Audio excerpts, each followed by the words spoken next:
हिंदू मंदिरांपैकी एक व कित्येक परप्रांतीय आक्रमणे झेलूनही त्याचे अस्तित्व अजूनही दिमाखात राहिले असून भारतातील सर्वप्रथम ज्योतिर्लिंग म्हणून ओळखल्या जाणाऱ्या अशा या मंदिराची कथा. सोमनाथ ज्योतिर्लिंग मंदिर, गुजरात गुजरात गुजरात गुजरात. गुजरात मधील प्रभास पटन समुद्रकिनारी वसलेले श्री सोमनाथ मंदिर हे भारतातील सर्वप्रथम ज्योतिर्लिंग म्हणून ओळखले जाते. या पवित्र ज्योतिर्लिंगाची पौराणिक कथा आता आपण सर्वजण पाहूया. ब्रह्मपुत्र प्रजापती दक्ष यांच्या 27 कन्यांचा विवाह चंद्रदेवांबरोबरच करण्यात आला. परंतु चंद्रदेवांना 27 दक्ष कन्यांपैकी रोहिणी नावाची दक्ष कन्या सर्वाधिक प्रिय होती. म्हणूनच पत्नी असूनही उर्वरित कन्यांकडे चंद्रदेव दुर्लक्ष करीत होते. पतिप्रेमासाठी व्याकुळ झालेल्या कन्यांनी आपले पिताश्री महाराज दक्ष यांच्याकडे चंद्रदेवांमार्फत करण्यात येणाऱ्या त्या भेदभावाबद्दल तक्रार केली. हे ऐकताच प्रजापती दक्ष चंद्रदेवांना समजवण्यासाठी त्यांच्याकडे आले व त्यांना शांतपणे समजवायचा त्यांनी प्रयत्न केला. त्यानंतरही चंद्रदेवांचे आपल्या इतर पत्नीबरोबरचे वर्तन तसेच राहिल्यामुळे प्रजापती दक्ष अति क्रोधित झाले आणि या क्रोधामध्येच त्यांनी चंद्रदेवांना एक श्राप दिला.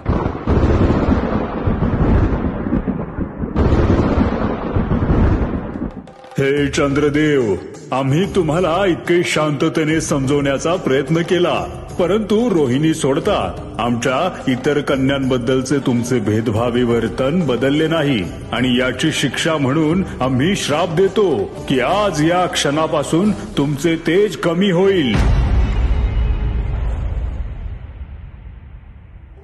त्यानंतर लगेचच चंद्रदेवांचे तेज हळूहळू कमी होऊ लागले आणि पृथ्वीवर हाहाकार उडाला.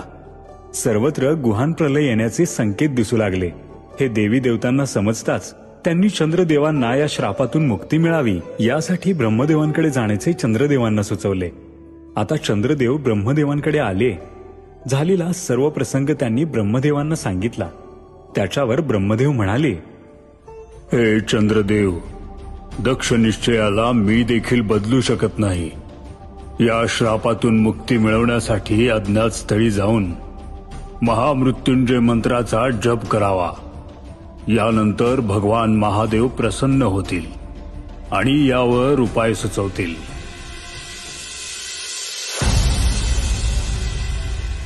हे ऐकून चंद्रदेव गुजरातमधील प्रभास पटन समुद्रकिनारी जाऊन महामृत्युंजय मंत्राचा जप करतात.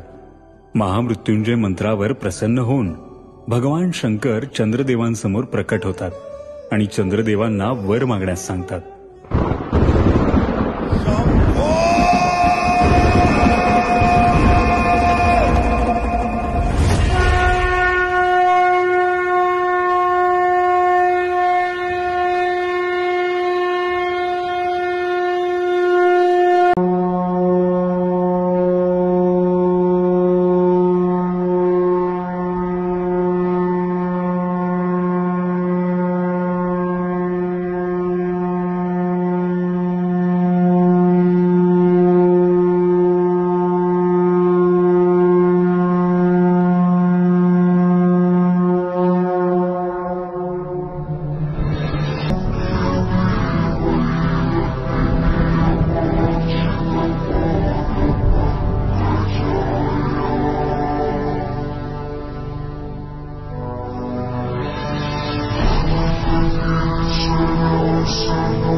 झालेला सर्व प्रकार चंद्रदेव भगवान महादेवांना सांगतात व या श्रापातून मुक्ती मिळण्याची मागणी करतात.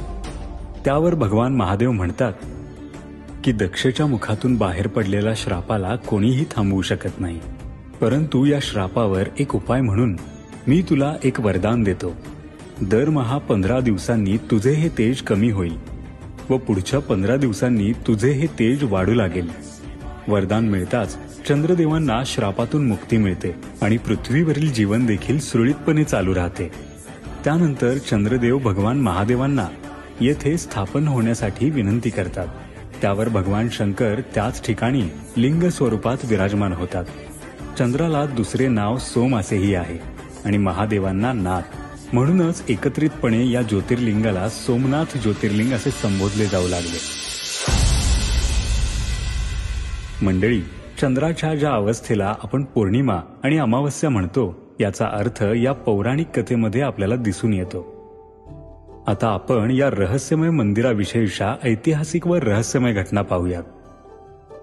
सोमनाथ मंदिर हे भारतातील सर्वात प्राचीन मंदिरांपैकी एक आहे. या मंदिरावर सुमारे 17 वेळा परप्रांतीयांनी आक्रमणे केली व तब्बल 17 वेळा या मंदिरातील अमाप संपत्ती लुटण्यात आली. 7 वेळा हे मंदिर तोडण्यात आले. परंतु या मंदिराचे वैशिष्ट्य असे की इतक्या वेळा आक्रमण होऊनही हे मंदिर पुन्हा पुन्हा बांधण्यात आले व आजही हे मंदिर अगदी दिमाखात उभे आहे. या 17 आक्रमणांपैकी इसवी सन 1025 मध्ये अफगाणी सुलतान मेहमूद गझनी याने केलेले आक्रमण सर्वात भयंकर होते. त्याने मंदिरात असणाऱ्या पंडितास, महिला व लहान मुले कोणालाही जिवंत सोडले नाही. त्यानंतर जेव्हा गझनी मंदिराच्या गाभाऱ्यामध्ये आला तेव्हा तो अचंबित झाला. त्याने हवेमध्ये लटकलेले शिवलिंग पाहिले आणि त्याचे डोळेच फिरले. हे पाहताच त्याच्या मनात आले असावे, ये शिवलिंग हवा में कैसे लटक रहा है? क्या हिंदू धर्म से बड़ा वैज्ञानिक धर्म और कोई नहीं? अगर ये बात हमारे मुल्क में पता चली तो हमारे धर्म से लोगों का विश्वास कम हो जाएगा. नहीं नहीं, मैं ऐसा होने नहीं दूंगा. इस शिवलिंग को मैं नेस्तनाबूद कर दूंगा. असे म्हणून तो त्या हातोड्याने शिवलिंगावर घाव घालू लागतो.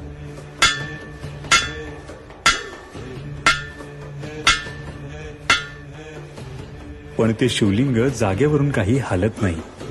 मग त्याच्या लक्षात येते की येथील भिंती देखील विशिष्ट प्रकारे बनवलेल्या आहेत. मग तो त्या भिंती तोडण्यास सुरुवात करतो.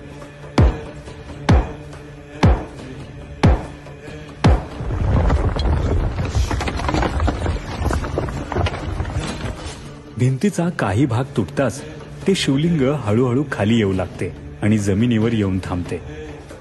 त्यानंतर पुन्हा गझनी हातोड्याने ते शिवलिंगावर घाव घालतो. पण ते शिवलिंग इतके मजबूत असते की त्याच्यावर काहीच फरक पडत नाही. मग तो शिवलिंगाला आग लावून वितळवण्याचा प्रयत्न करतो आणि अशा या क्रूर प्रयत्नात त्याला यश मिळते. प्राचीन हिंदू वैज्ञानिकांचे असे महत्त्वपूर्ण आश्चर्य नष्ट करण्यात तो यशस्वी होतो.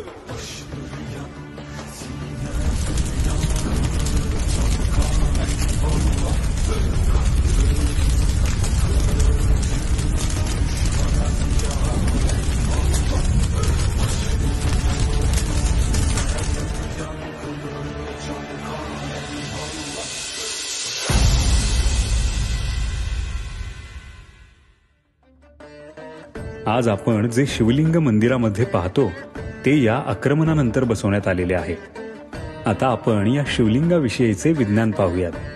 हे शिवलिंग निकेल आणि लोह या धातूच्या मिश्रणातून बनवलेल्या उल्कापिंडापासून बनवलेले होते. या शिवलिंगाची स्थापना स्वतः चंद्रदेवांनी केल्यामुळे हे उल्कापिंड आणले असावे अशी धारणा आहे.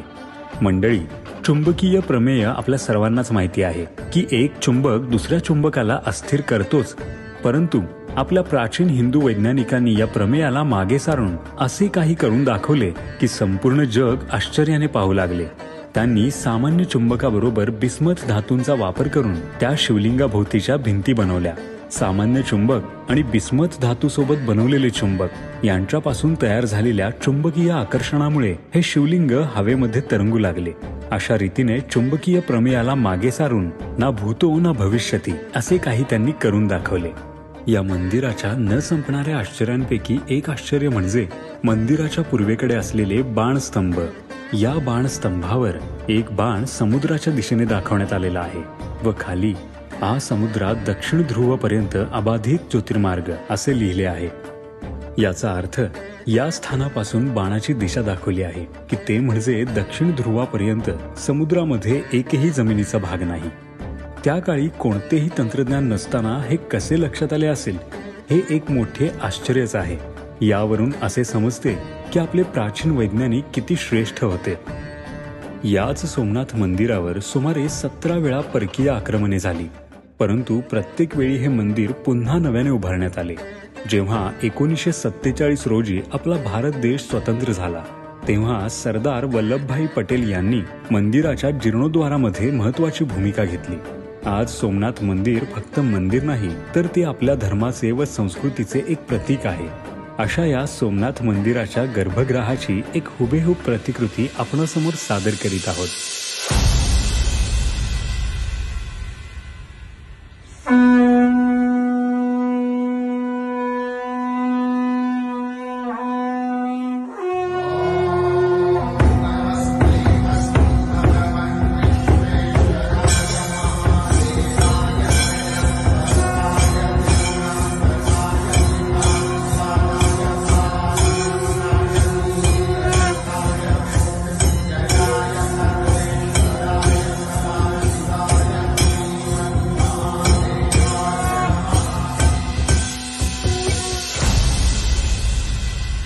हे गणराया, सोमनाथ मंदिराचे हे रहस्य आमचे शारीरिक, मानसिक आणि शास्त्रांच्या अवलोकनाच्या बाहेर आहे. तरी ते आम्हास आकलन करून देण्याची शक्ती दे, एवढीच तुझ्या चरणी नम्र प्रार्थना.